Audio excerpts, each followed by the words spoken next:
Денеска со нас е Фики Гаспар, психолог, со кој ќе разговараме за проблемите со кои се соочуваат младите во овие турбулентни времиња во државата. Фики, здраво и добре дојде во Цивил. Здраво и благодарам за поканата. Значи да почнеме со прашањава. Колку децата и младите се под влијание на политиката и како тоа влијае врз нив? Така, најпрво би кажал дека деца и младиве се категорија која што е доста ранлива и доста работите влијаат. Многу фактори влијаат, скоро сите на младиве и на младата популација. Вклучувајќи политиката и баш за тоа што разговаравме за да правиме ваква тема, успеав малку да ги видиме истражувањата, некои истражувања што се правени и на глобално ниво. Иако од приватна пракса ние имаме и некои јасни увид и податоци за тоа како влија. И заклучно со истражувањето ние тоа што го гледаме е дека има голем импакт големо влијание кај младите. Влијае и на менталното здравје, влијае и на перцепцијата за животот, квалитетот на животот, многу зависно од културата.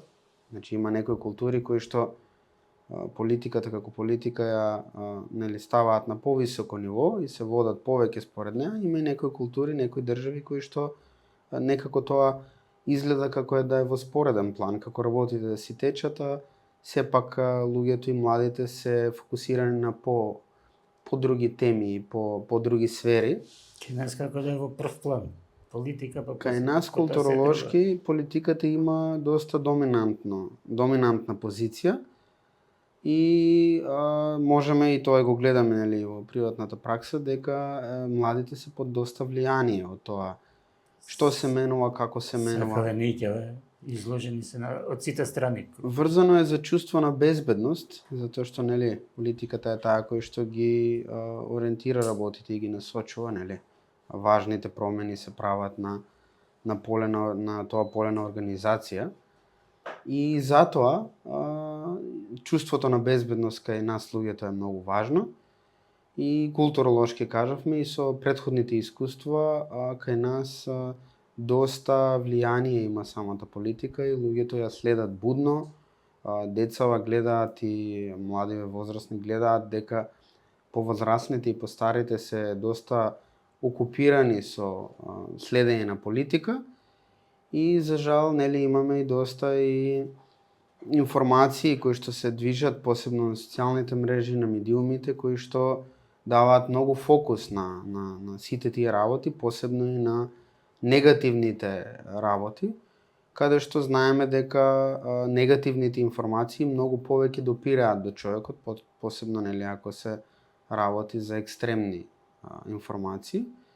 Така да некој склоп на околности и фактори кои што доста влијаат на младиве. Да, и тоа следствено на тоа можеме да зборуваме за злоупотреба на децата и младите во политички цели и како тоа влијае врз нив. Знаете како, многу тешка тема, во последно време многу се збори за тоа дека не треба да се ги вклучуваат и во кампања, ги вклучуваат најблиску во како навивачки групи па на стадиони.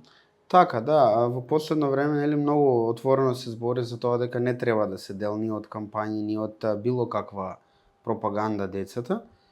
Затоа што до одредена возраст, развојниот стадиум, деца па и младите возрастни до таа И со закон е забрането, не само што се зборува меѓу тоа. Секако да, но од психолошки аспект исто расудувањето не е до одредена возраст, до 23-24 години, барем истражувањата го покажуваат тоа, фронталниот дел на нервниот систем не е до толку развиен. Затоа сме зборували за ова на други теми врзани за одлуки кои што ги прават младиве, за импулсивно однесување кое што за жал се случува повеќе во таа возраст, така да тоа е врзано повеќе на тоа расудување и секако младите се под влијание на главно прво на родителите, а посебно на тие што се околу нив авторитети. Тоа најчесто се тие што учители, професори, но и блиски личности до семејството, како роднини и други луѓе кои што се вклучени во процесот на нивниот развој. и секако дека нели кај нив расудувањето, кажавме, не е на тоа ниво и лесно можат да не ги исперцепираат работите соодветно како што би ги исперцепирала возрастна личност. И затоа треба многу внимателно, многу пажливо, нели, кога се работи со таа популација на малолетници или па и на млади возрастни кои што се уште нели ги учат работите и го учат нашиот систем и како да функционираат. Со тоа што многу често нели кога доаѓаат кај нас на одредени третмани, нели на тоа што го работиме, гледаме дека како можат релациите да влијат и семејните релации, како може да влие и изложеноста на одредено размислување на блиските луѓе околу нив или доживување во однос на некоја ситуација, посебно врзана и за политиката. И блиските, и околината, и спомне и во училиште, гледаме дека влијание не може да се застане. Нешто што истражувањата покажуваат е дека во последно време социјалните мрежи и медиумите многу влијаат на тоа како младите си го формираат своето мислење за одредена ситуација, вклучувајќи нели тоа какво доживување имаат, за каква е состојбата во државата во која што живеат, што може да очекуваат. Овде знае да се појави многу често и чувство на анксиозност и на разочараност, посебно ако нели многу често се изложени на негативни искуства кои што се споделуваат цело време или на некој вид на неправда, која што многу често се спомнува. И секако нели кога ќе дојде до таа ситуација каде што имаме потреба да малку нели влијаеме од професионален аспект, од психолошки аспект за да се подобри менталната хигиена кај одредена личност ако веќе е нарушена. Имаме тука правиме анамнези, имаме анамнеза со цел да видиме на што се подпира. Тоа е многу често гледаме дека тие влијанија тие влијанија не може да каже дека целосно се причината, но влијаат многу на тоа влошување кај одредена личност. Да. И следаме сега до едно прашање, кој во последно време и на социјалните мрежи го гледаме дека има зголемено врсничко насилство. Кои се причините за тоа? Да, врсничкото насилство е тема која што многу често сега се работи, имаше и многу убави социјални кампањи кои што и општествено одговорни кампањи кои што и кампањи, извини што те прекинувам, имаше кампањи, меѓутоа како повеќе да допира до нив оние видевца што ги пуштаат по социјалните мрежи нивните врсници кои се снимаат како за жал се чинители на такво врсничко насилство врз другите деца. Да, за жал врсничкото насилство мислам самата појава и не само тие што вршат врсничко насилство, но и од страна што снимаат тој се смеат и го споделуваат и тие се соучесници реално тоа. Кои се причините за ова, да? Да, врсничкото насилство е многу распределено во последно време и порано е исто било присутно, свесноста не е била толку голема и многу работи се занемарувале или нели се етикетирале како другарување, посебен период во животот и сите тие работи. Сега има многу поголем фокус нели кон тоа, многу појасно се гледа, нели изработена и план и програма за училиштата што треба да прават, нели доколку во дел од училиштето нели се појави врсничко насилство. Јас сум имал задоволство и чест да бидам дел од една едукација на наставниот кадар каде што беше вклучено и Министерството за образование и представник од Министерството за труд и социјала, така да веќе многу појасно е дека е прилично присутно. Кога го гледаме како однесување е нешто кое што е врзано главно за балансот на моќта, значи кај деца, што е до некаде природен аспект, нели, и начин на поставување во одредена средина, но начинот нели на кој што тоа се случува е многу важно да се припази, со тоа што сите други работи влијаат, како стресот, брзото секојдневие, некогаш за жал и немањето доволно време на родителите да се вклучат во овие аспекти од животот на децата, знае многу да влијае. Социјално-економската положба. Социјоекономската ситуација влијае во се, реално.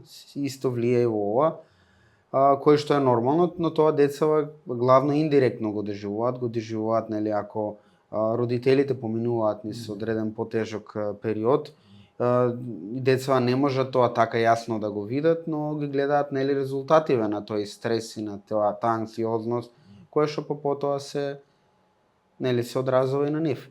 Така да голем, широк спектар на фактори кои што влијаат на ситуацијата, но една позитивна работа е што во последно време стварно се дава многу фокус на тоа и веќе гледаме многу ситуации кои што за жал порано не би очекувале да бидат разрешени, сега се разрешени со ефикасен и функционален крај, со добро решение. Во кои институции, на кој ниво се решава? Главно го решаваат училиштата. Некогаш за жал и родителите мора да се вклучат и да побараат, нели, повисока институција да се вмеша, но тоа што го гледаме од пракса многу ретко доаѓа до таа ситуација. Главно се разрешува во училиштата, има одредени, секако методите се индивидуални како се пристапува, но има одредени методи кои што се, нели, првите чекори што се превзимаат, најчесто со првите чекори се разрешува, доколку се, нели, се влоши ситуацијата и не е ефикасни, првите промени што ќе ги направиме не се ефикасни, тогаш, нели, согласно индивидуалната ситуација се превземаат конкретни, точно направени чекори за таа состојба за да се постигне и барем од тоа јас што сум можел да го видам и директно да учествувам, нели, во состојба на одреден корисник, но и индиректно што го гледам преку други колеги, дека се позитивно решени. Посебно кога, нели, ќе се обрне внимание. Сега за жал има многу и што се уште поминуваат, да кажеме, под радарот, нели? Се уште не се посветува толку внимание, затоа што, нели, се уште не им е јасно на одредени субјекти вклучени во таа ситуација дека се работи за вршничко насилство и затоа, нели, подигањето на свеста е многу важно овде. Ги лоциравме дел од проблемите, политичките кампањи, политичките настани, политиката, социјоекономска. Еве гледаме и дека нешто почнало да се прави, меѓутоа на едно општо ниво. Кој што треба да направи врска со решавање на овие прашања? Дали е доволно работава во училиштето или треба тоа да се на некоја, не знам, повисоко ниво да се, нели, имавме ситуации каде што се собира родители, па правеа ноќни патроли за да некои девијантни појави да деца да ги искоренат, па потоа, нели, ќе се спојуваше тоа со МВР, не се спојуваше и така. На кое ниво треба да се решаваат овие проблеми, да се преземат повеќе мерки за... Знаете како, секако институциите се тие, нели, кои што имаат можности, моги да направат одредена промена, но според одредено искуство од работа и гледање и доста прикази на случаи поминати и со други психолози и терапевти кои што се работени, мислам дека треба да се земе во предвид дека сите ние треба да се вклучиме и да го направиме, нели, нашиот дел. Многу често, и тоа е, нели, човечка природа, кога има многу различни луѓе и различни институции вклучени, некако имаме тенденција да одговорноста ни се намали, затоа што има многу учесници, да. И тоа е, мислам, едно од поопасните работи, пошто така гледаме дека работите стагнираат. Тоа што е најважно е да се почне од, нели, најосновното и најбазичното и првичното, а тоа се семејствата. Значи семејствата да се потрудат, нели, малку повеќе да обрнат внимание на децава и на што се случува. Разбирам дека стварно времето е многу брзо и животот е брз и тензичен. Имаме доста предизвици од сите аспекти на живењето и некогаш во такви ситуации знае нешто, нели, да помине незабележено и тоа е нормално и во ред.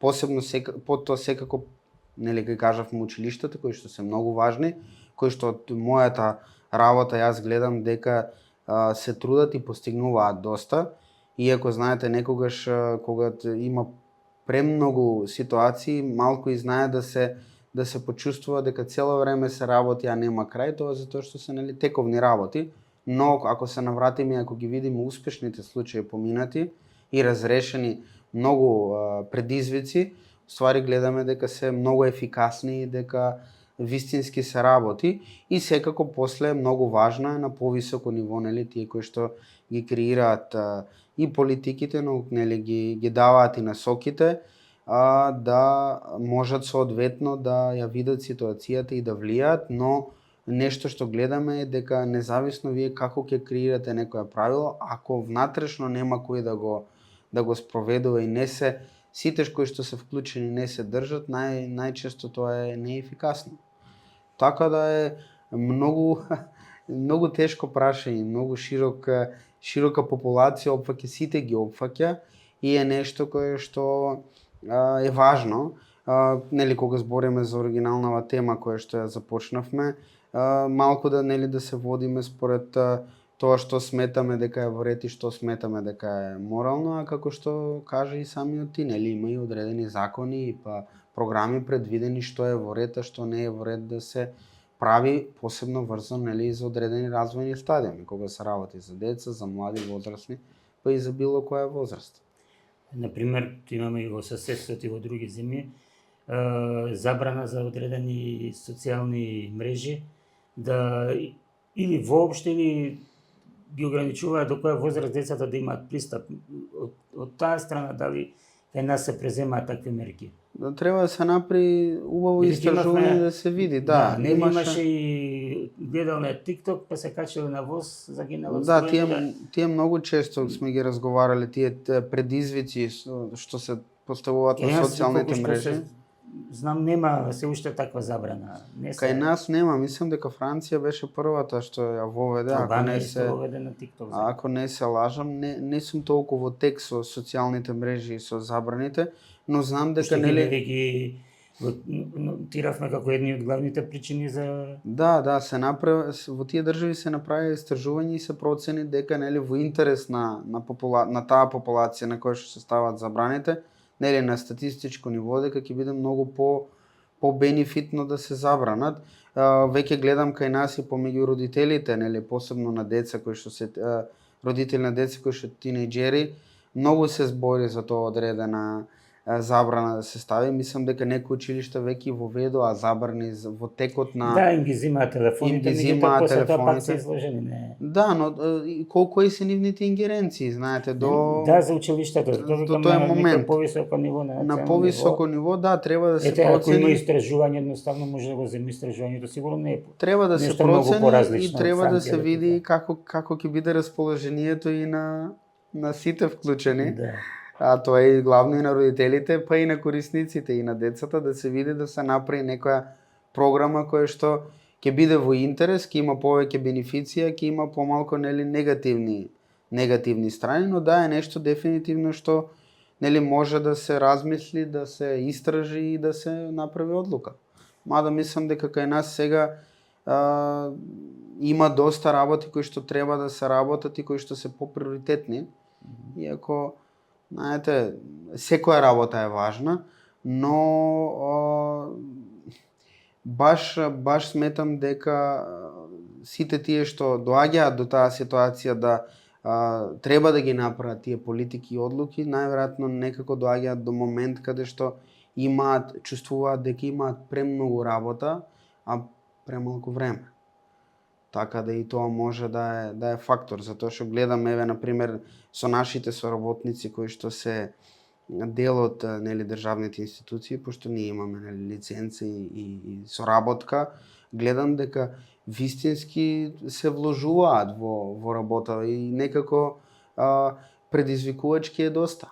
Така да секако веќе кога сме тука да го споменеме и дефицитот на кадар што го имаме, кој што многу ни ја отежнува работата и не ни дозволува толку да се насочиме на сите работи кои што ние би сакале да имаме капацитет, нели, и човечки ресурси да ги постигнеме. Да, знам, нели има потреба, нема термин. И има и кај нас, да, Едноставно. за жал и во нашата пракса и вистински има потреба од за да може да се направи услугата да биде нели подостапна и поефикасна, квалитетна. има да, па да не збориме само за квалитет, и квантитетот кај нас Да. е проблем.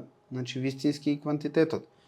Терапевтите ни се квалитетни, резултати се доста постигнати, но не можеш секаде да постигнеш затоа што капацитетот е тоа. А квантитетот ни е за жал намален.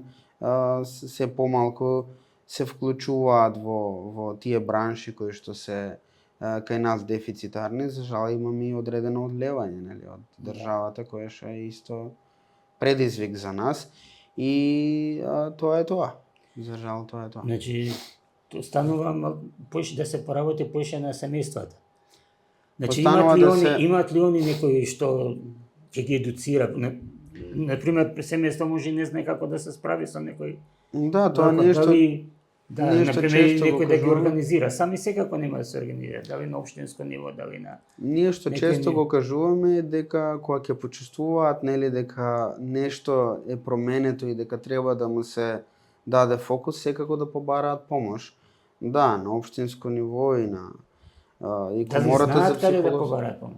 Па, видете, првично нешто што прават, они го контактираат својот матичен лекар. Матичните лекари после ги насочуваат.